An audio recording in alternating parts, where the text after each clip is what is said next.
Today is around day 90 that I had this. The reason I waited so long was when I bought this vacuum, it had a 90-day return. So now you guys know that it's obvious I'm not going to return it, but it also gives me some time to properly use it for some time and give you guys my real world feedback without any bias. This channel, I don't get sponsored. I don't just take these, review them, and sell them or anything like that. I'm actually keeping this for my own personal use. Before I continue, I just want to make it clear that if you go on the current website, the return period is and usually is 30 days. When the V15s came out, they had a little sentence saying that for the V15, you had 90 days, probably because a lot of the orders were slow to ship out. I know that mine took or was delayed by at least a week. So I believe that once things start picking up, they changed it back to 30 days. My overall feedback has been positive. I really like using this vacuum. I've done several videos on this already. Some people have left comments on the whole machine filtration. You can see those in the other videos. It does appear to trap a lot of dust that's around the house. This filter on the end is easy to change. It does appear to be interchangeable with the V11 and earlier models.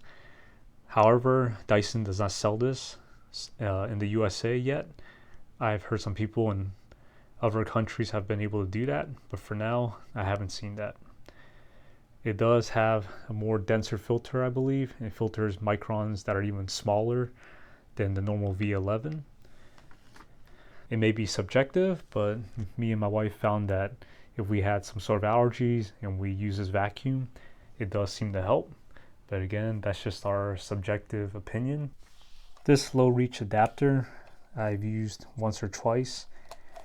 I honestly didn't find too much use for it. I did try this again last night for this video. I found that if you use this under a bed frame, you could get some additional reach. I'm going to overlay some video, so that is nice. But I will mention again that this tool does not help the fluffy cleaner head, which doesn't have the ball that you can rotate like the normal cleaner heads. So that's kind of disappointing, but it's not that big of a deal. My favorite feature, hands down, is this Combi-Crevice Tool that's built in.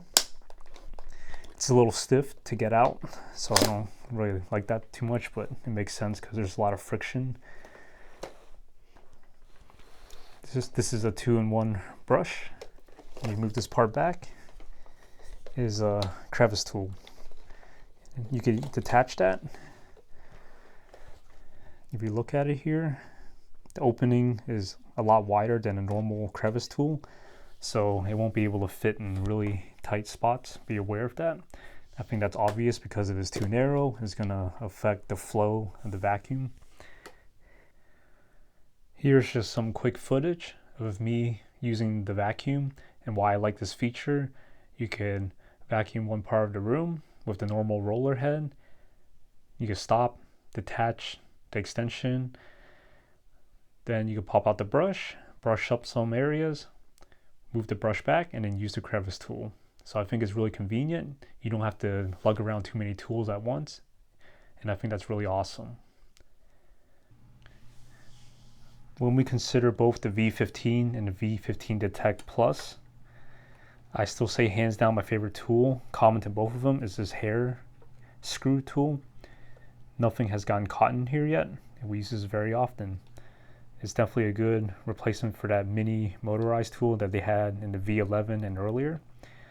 I did lie. I think in the video back in June or so, I said that this will probably be on eBay soon. I have not seen it yet. And I also have not seen this on the Dyson website, unfortunately. But hopefully they'll sell this by itself soon, because this is one of my favorite attachments. And to those who are asking in the comments, to my knowledge, all these attachments are backwards compatible with the V11 and similar Dysons that have the same locking mechanism. This red thing right here, that hasn't really changed. So that's why the parts are interchangeable. I recently use this vacuum to clean my Subaru Forester. You guys have probably seen some of those videos where I tested out the V15. Well, this time I was actually selling the car. I've done some videos on that. This is kind of outside the scope of this video, but if you're a current owner or prospective owner of a Subaru Forester, you might want to check some of those videos out. Might save you some money in the long run.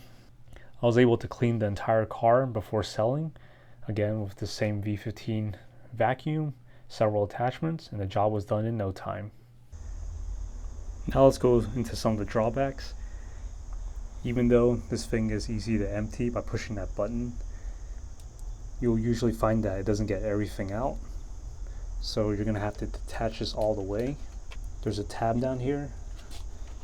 You're going to push it and remove it and get the rest of the stuff out. You're going to have to kind of use your hands to get that out. This is very common, but it is what it is. The bigger issue I had was that it doesn't go back in that easily. The first part will, but you kind of have to finagle it. You see it gets jammed kind of easily, but you have to line it up just right for it to go back in.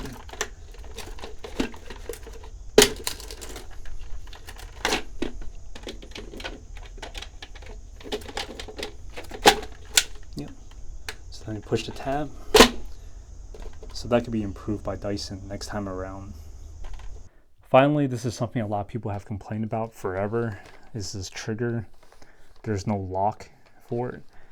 So when you're using this for extended amounts of time, it does get kind of tiring. They could have very easily just put like a lock button right here where you slide in and out. I don't know why that hasn't been done yet. I think they claim that they don't want people inadvertently running the vacuum while it's unattended. But I just think that's BS. To get around that, I actually found someone on Thingiverse that made this 3D print model, which I printed out. This is the one time that something useful actually came out of that printer, because these are really for the things you don't want to pay for, but are useful to have. You just take this, you slide it in.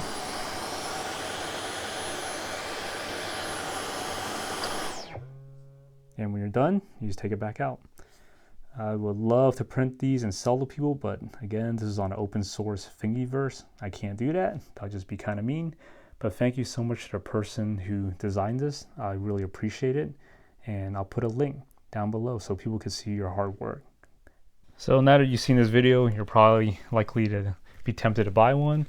And unfortunately, with many things in life right now, they're both out of stock. Honestly, this has been the case ever since they were released. They were often out of stock, telling you to buy the out size instead.